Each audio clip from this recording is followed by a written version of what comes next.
When push comes to shove, 16-year-old ESRAA won't need any pepper spray.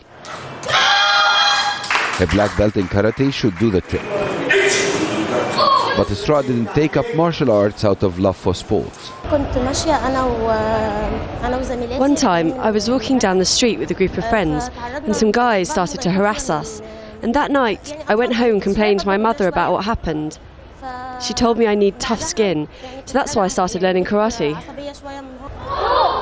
These are just some of hundreds of girls across the capital who are signing up to throw their kicks.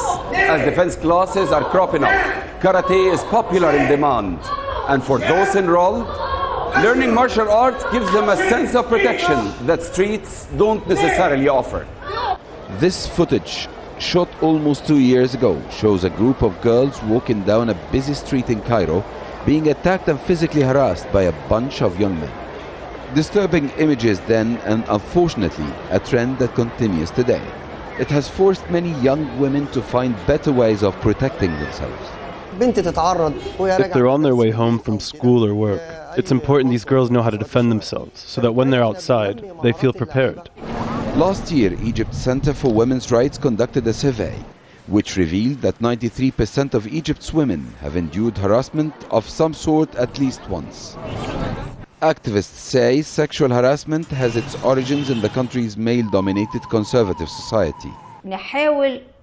Schools need to have sexual education, and children need to know it's not a bad thing to talk about sex.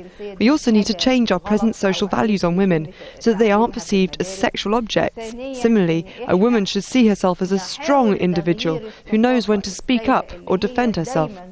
What used to be a leisurely stroll through Cairo streets for some women has now become more like a gauntlet run. It has forced even the poorest families to pay the equivalent of $3 a month for lessons in self-defense. It's money that should have been used for food, but for Egyptian women, security is not a compromise. El-Khaky, Al Jazeera, Cairo.